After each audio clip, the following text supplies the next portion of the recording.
agreed to develop a long-term strategic partnership between our two countries, anchored on many sectors of our mutually beneficial relationship. We have discussed the potential of the Nairobi Sahara Africa, particularly Eastern and Central Africa region,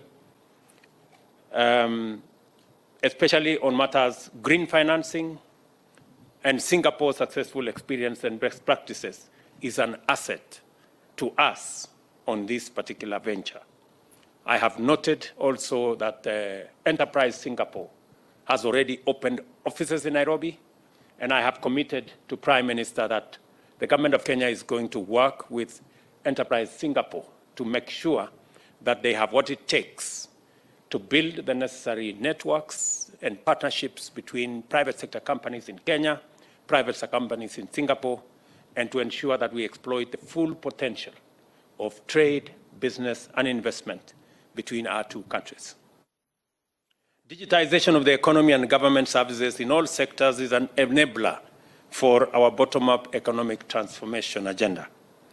We want to run an efficient and paperless economy and society.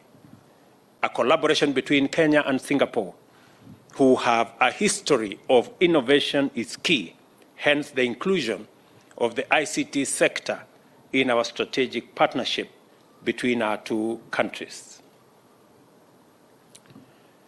I am happy to inform you that His Excellency Loong and I witnessed the signing of 3 memoranda of understanding on ICT, which will facilitate cooperation on cybersecurity, digitization of government services, ICT capacity building, among the other areas.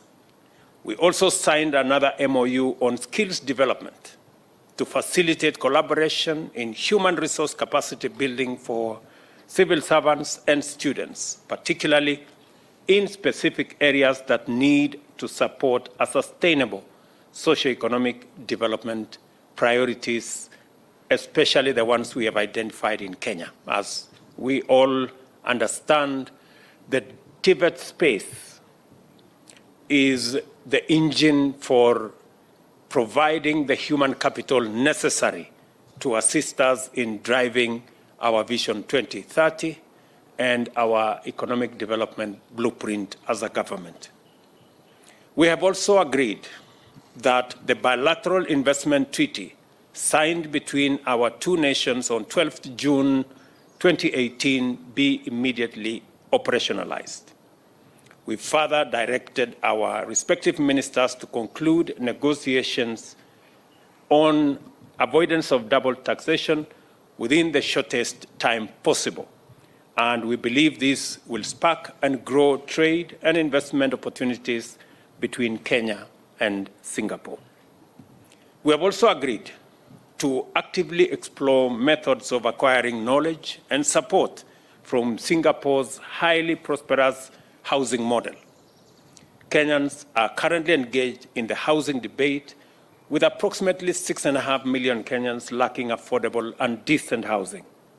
Singapore has one of the most successful stories on matters of public housing. The Prime Minister has informed me that 85% of all Singaporeans live in decent, affordable public housing. Their story and journey did not start overnight. It began 60 years ago, around the same time we established our housing policy in Kenya. They took some hard decisions and made some sacrifices where they undertook mandatory savings, and the results are there for everyone to see. We are 60 years late in taking this bold step.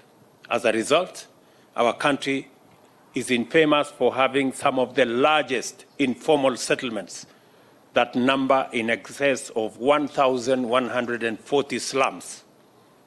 I don't want us to postpone this agenda anymore, and thus I am asking Kenyans to make the choice by saving into the housing fund so that 60 years from now, we can also have a similar success story to tell. We have invited Singaporeans' private sector to consider investment opportunities in our transport and logistics sectors. We've also explored the potential of Singapore becoming a gateway for Kenya's agricultural products to the Hsien region. The Prime Minister and I share the view that climate change represents the greatest existential threat to the survival of mankind, and collective and cooperative action by all governments is of utmost importance. It is for this reason that I shared the objectives of the forthcoming Africa Climate Summit, which Kenya will host in September this year. The summit will cohere a common African position for COP28, including an articulation of climate finance and climate investment solutions for climate change action. This will propel the continent from a passive victim to an active participant in climate change solutions. Prime Minister Loong has expressed his support for us having concurrent positions on matters climate change, because they, as well as us, face the same threat in equal measure. On this urgent issue of climate change, our ministers have signed an MOU on carbon credit collaboration, which provides a framework for the trading of carbon credits between our two countries in line with the stipulation of the Paris Agreement.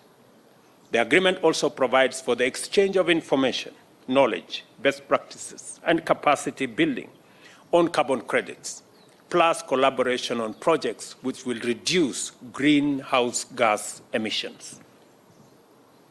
Prime Minister Loong and I also agreed on the urgent need to reform both the global peace and security infrastructure, as well as the multilateral financial architecture, to ensure that these institutions are equitable, fair, and fit for purpose in responding to multifaceted global challenges.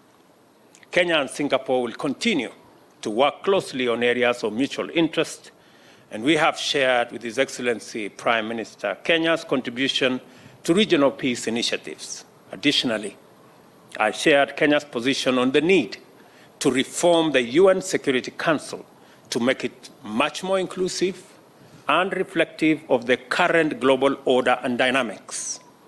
It is important for like-minded countries like Kenya and Singapore to support common positions.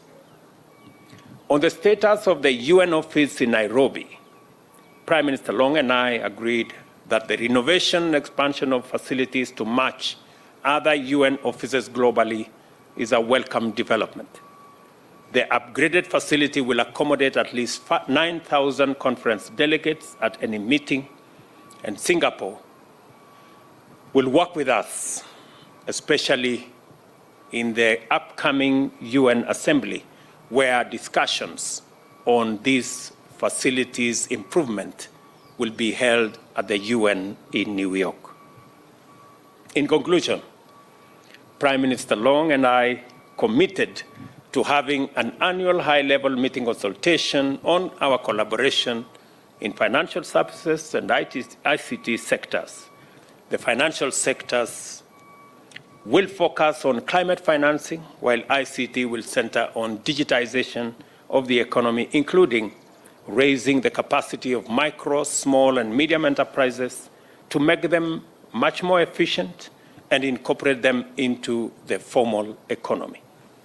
These core areas form the basis of our strategic partnership for the benefit of the people of Singapore and the people of Kenya.